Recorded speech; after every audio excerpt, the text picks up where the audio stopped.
Tapos, rom-com rin. Parang di pa talaga ako nakagawa ng rom-com na pelikula na with me starring in it. Tapos, yun siguro. Tsaka si Kim naman yan madali siyang katrabaho. Parang exciting rin naman yung concept. Tapos, nalaman ko si Direk Chad ulit. Tapos, storya ni Prime. Ayan, so medyo exciting siyang, na-excite rin akong gawin yung pelikula. Thank you, pa. Nakita ko to, headline bukas, ngayon ang broadcast. Ito si Miss Wilma. Hindi, maling show yun. Yung sinabi mong yun. Mali ba yan? Oo, maling show yun, Ben. Pero okay lang. Anong masasabi mo rito? Maling show ba yun? Yes, Ben. Pero love Kulang kita. Na kasi ngayon ni Kulang. Oh, yeah. Maling ulit. Siyempre kay MJ tayo. Ayan! MJ for life. Ano mo na masasabi mo doon na binuking ni Wilma nag-hint? Buti pa siya alam niya. Wilma doesn't give hints. Oh, ano kayo? Kayo ang gulo-gulo nyo. Tapos, Explain mo. Okay, anong headline? Wilma doesn't give hints. Bakit ako kina-question na yun? Wala akong hint. Sabi nga sa'yo, ito naman madamot, ayaw magbigay ng hint. Okay. Nung tinanong ako kung sila ba, sabi ko, kasi lagi sila sa tent eh. Oh, masama ba yun? Tapos, sila ba? Parang. Tapos, yun yun. Tapos yung nag-headline, Wilma doesn't give hint. So, hindi yun totoo. Wilma doesn't said. Doesn't nga, di ba? Actually, si Miss Wilma, ano talaga siya? Push na push. Gusto niya nga gumawa ng GC, di ba? Hindi ako, si Lovely yung gusto gumawa ng GC. Ikwento mo yung GC mo. Kasi sabi po namin dun sa GC, gagawa sila ng GC, update kami ni Kim. So, pag nabuo na yung GC na yon, meron ng update si Kim sa amin. Ano sasabihin mo? Kami na! Ganon! Pero wala pa kasing GC. Wala pang GC. So, wala pa po kami ma-update. Alright. Alright na lang ako, no? Okay, next question. Huwag ka naman galit, MJ. No, binabasa ko kasi ang ganda rin itong next question. Ang ganda. Mula kay Chad, ng Manila Feed. Since yung title parang talks about ghosting sa relationship, na-experience nyo na ba na biglang nag-disappear ang partner nyo at ano naging effect nito sa inyo? Kahit sino sa cast. Meron ba naka-experience nun? Diyos me, dalawa nga yung anak ko, di ba? Nag-ghosting ako. Ay. Disappear. Oh. I have 2 children. I have Ashana and Svetlana. That's it. I move on with my life and my children's beautiful. So minsan, pag feeling mo gino-ghosting ka, nasasaktan ka, okay lang yun. Kasi you deserve someone better. So nag-ghosting ako ng twice, iniwan ako, nag-disappear talaga as in. And then I found my last love. Di better. Buti na lang, ghosting nila ako. Kung hindi ko makakilala si Bebe Love ko. Kaya okay lang yan, girl! Eto na ang nasya lang about it! Hindi naman siya nag-ghost. Nagpaalam naman sila. Sabi niya lang, Kim, alis na kami. Buti nga sa'yo, nagpaalam. May sa akin, DN. Ay, diba? Paalam naman siya. Pero ano sabi mo, Kim? Rejection is? Redirection. To? To. Anybody else from the cast naka-experience nun? Ghosting? Wala? Ang gagaling nyo. Ang gagaling na ba? Ang pa-perfect na mga relationship? Wala ka bang, naging host? Wala na? Wala na, Chad. Dalawa lang. Chad!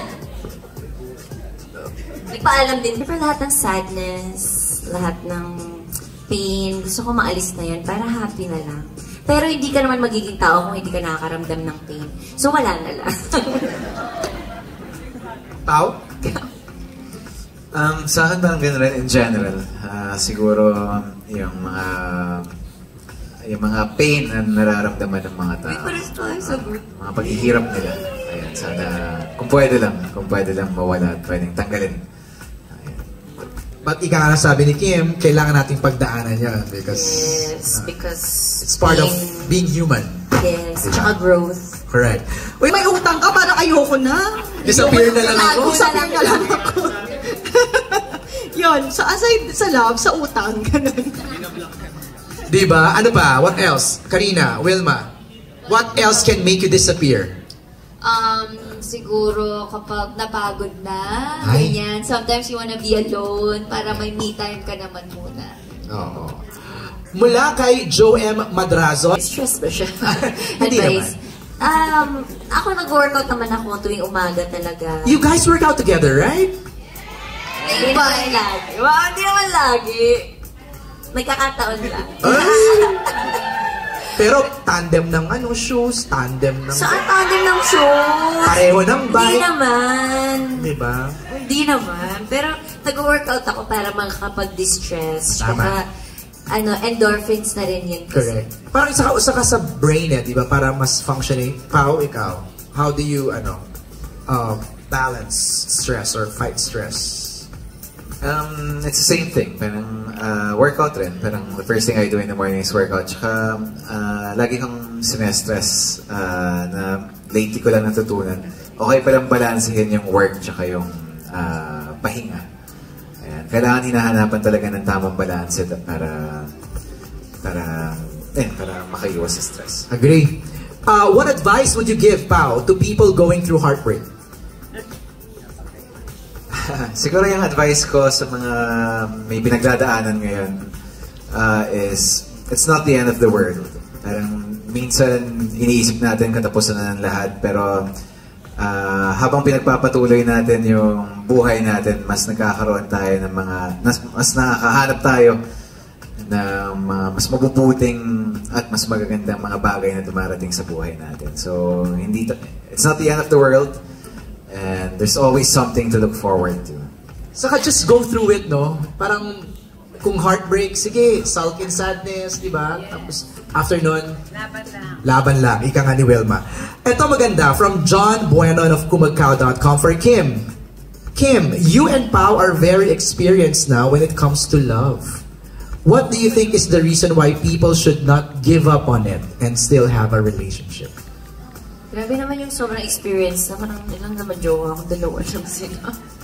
Uy, walang comparison. Pero, ano nga ba yung tanong?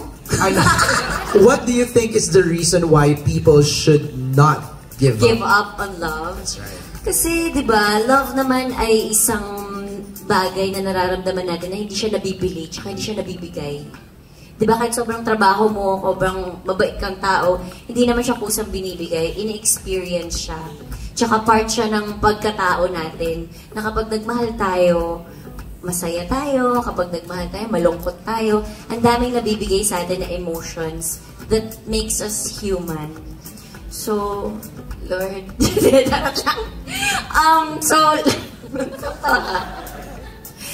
paano masagutin to? Hindi lang dapat sukuan yung love. Huwag mag-close ng any doors. Dahil kung hindi man siya dumating ngayon, malay nyo bukas, or malay nyo katabi nila. Hindi natin alam ang daming sinasabi ng love sa atin na pinapa-experience sa atin and sinasabuhay din natin. No, like you. Nakita namin sa'yo. I mean, we all saw you go through heartbreak, pero you didn't give up. Hindi naman dapat talaga sukuan ng love kasi kaya nga siya ginawa para experience, hindi para i-block. Okay. I have a question, Pao and Kim. Did you expect that you guys will be this close? Di ko nga alam, mga katrabaho ko to sa 18 years ko sa industry. Di ba parang kailan ba tayo pang 16th year na pagiging artista? Kasi sabay tayo simula, di ba? Mas matanda ka lang sa akin.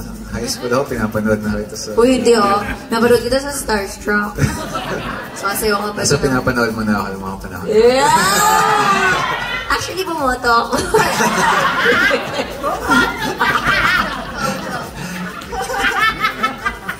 Nawala ako. Nawala din ako. Mag-disappear na tayo. Sorry, what was the question again? Did you expect that you guys will be this close? Pero would you confirm first that you guys are close now? I would say yes after Okay. 3 projects together. Okay. But I never did. I never expected me to...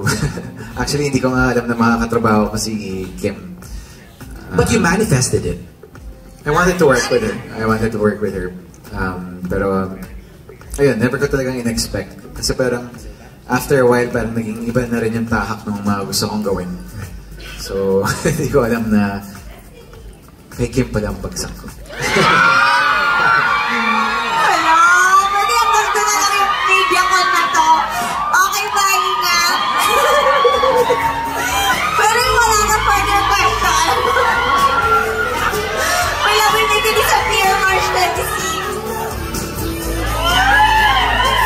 you haven't answered it. I'm speechless. Did you expect it to be this close kayong dalawa? Hindi talaga. Kasi hindi ko alam paano ko siya kakausapin eh. Saka alam mo, Kim, kaya ako tanong Parang yun. layo talaga eh. Nagpa-backtrack sa mind ko yung dynamics nyo, body language nyo nung linlang. Grabe naman. Tapos, hindi, kasi nga nai-interview ko kayo eh. So nakikita ko yung parang dati, parang medyo ilang pa. Pero ngayon, hampasan, hawakan. Yes. Yes. Diba? Nag-workout together. Grabe naman. Adjust baon. Adjust acting. So, paano ko sasagutin yun? hindi ko alam, be. Hindi, pero kasi... Lusutan mo yan. Uy, grabe. Tatlong projects naman na kasi pinagsamahan namin. Tapos na-experience na rin namin ng iba't ibang klase ng intensity ng pag-arte. Minsan, di ba, direct, minsan pag umaarte ka, minsan kailangan mo talaga kilalanin yung tao. Yung parang, tapos marami na rin naman kaming, you know, hinugis. Pero parang, nagiging close talaga kayo pag nagkakasama talaga kayo sa project. Sana nakakatuwa lang, Kim, nag-work yung manifestation ni Pao. Naka-work ka niya. Ano feeling? Ano feeling? Pero masaya. Hindi ko talaga maisip na makakasundo ko ang isang Paolo Avellino na hindi nagsasalita. Nakatayo lang siya, actually, na titignan ka lang niya. Galing. Thank you for answering that. Next question is from Robert Requentina ng Manila Bulletin.